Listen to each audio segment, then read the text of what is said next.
Denny Hamlin is the points leader. He's 45 years old. He is one of the most powerful voices in this sport.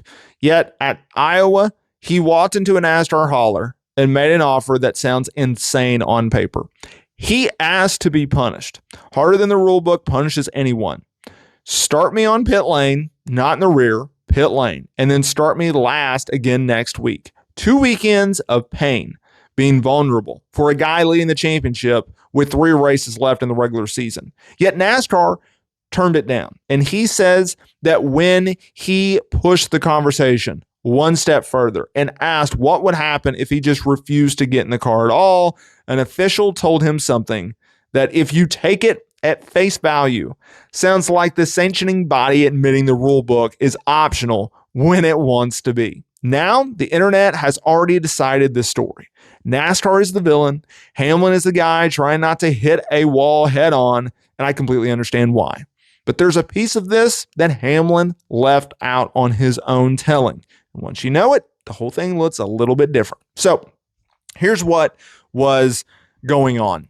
Through Saturday and into Sunday, the story was that the number 11 had braking problems tied to an experimental setup or rotors. A lot of Toyotas had these brake issues. Now, Hamlin says both of those were wrong, that it was the brake pads, okay? There was reports. It was a setup. It was rotors. No. It was brake pads.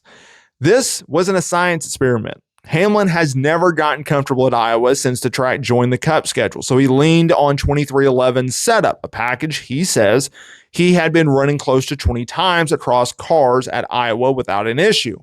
Okay? Now, Joe Gibbs Racing teammate Chase Briscoe and Riley Herbst, who runs for 2311, also had brake problems across Saturday's practice sessions. That is the strongest evidence for a bad batch theory. And it's also the strongest evidence for the other theory, which we'll get to. Now, the penalty that sent him to the rear was separate. Hamlin ended up qualifying P29. And on Sunday morning, they changed the cooling unit, which NASCAR ruled an unapproved adjustment, sending him to the rear of the field. Now, Brad Keselowski and Chase Elliott were also sent to the rear that day for their own unapproved adjustments. Okay? Now, you got to keep in mind, NASCAR usually lets you touch the brakes. It sets the pads. Hamlin's explanation, NASCAR permits teams to change braking components for safety reasons because the sanctioning body doesn't want brake failures. Pads are the exception, and they cannot be changed overnight, not even by accepting the penalty. Okay? So he was talking about this, and he says the next thing you know, a rotor goes across the fence, hits somebody. It happens. You don't want to do that, right? The second source parts are NASCAR's responsibility. So NASCAR doesn't want to eat the cost of a defect. And open parts are the team's responsibility. So the team eats the cost of a bad choice. It's not a gotcha rule. It's just the entire deal you accept when the component is left for a competitive edge. Okay? Now, here's where things get interesting. Hamlin talked about the hauler meeting, and he offered a penalty that the rulebook doesn't even have. He asked, just start me on pit lane, worse than the rear of the field, purely to get out of the box because I want to change these brake pads. And NASCAR's answer to him, that's not how it's written. So he said, I told them I'd start on pit lane, just like, let me get out of this box. We have a major problem. And they were like, that's not the way it's written. And he said, I know that. However, this is a common sense has to come into play. That this is not a strategic advantage. This is hopefully to keep my car from blowing a rotor or going into the corner dead straight and wiping someone or myself head on into the wall. That's what we're trying to do. So that's where I wish there was an asterisk at the bottom saying, but we'll use common sense, right? Pit this week, start on pit road this week, start dead last next. A driver doing this is insane. So Hamlin said that he asked, well, what would happen if he just told his team he would not take the car on the track with those pads? He says NASCAR responded by saying that they would make up a penalty and it'd be worse than changing the pads under green, which is insane. It's insane that they would just be like, well, we're just going to make up a rule.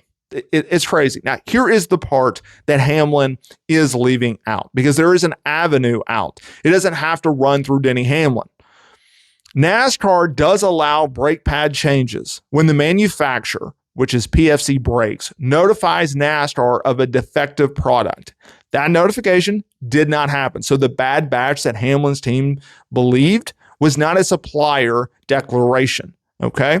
Now, Hamlin's story is that there's no exception for a defect. The actual rule is that there's an exception for a defect, and it requires a manufacturer to say no.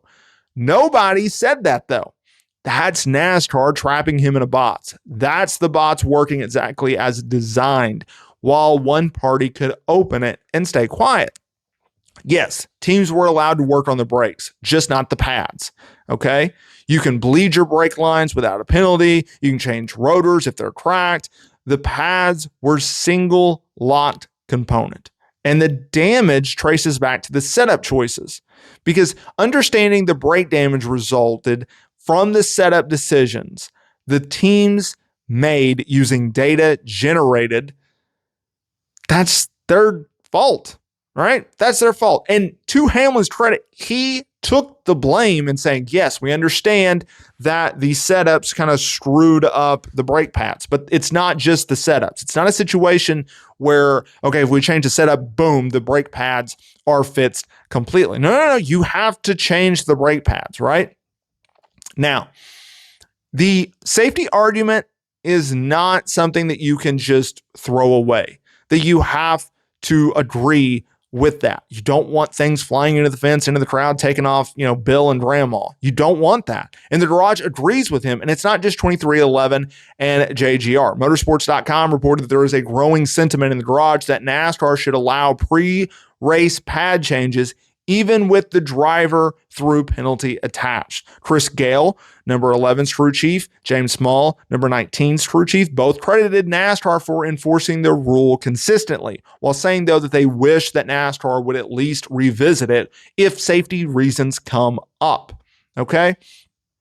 I have two issues with this. I have one issue that NASCAR would not allow them to change the pad, and I have an issue where we have a situation where NASCAR is just making up rules on the fly, both of which are not a good idea. And you have to give Hamlin a lot of credit for being able to go out there and go, look, I'm willing to take the damn penalty for 2 straight weeks. Just let me do this so I feel better. Now, keep in mind, he raced anyway. He finished 5th, and that's good. That's good for him.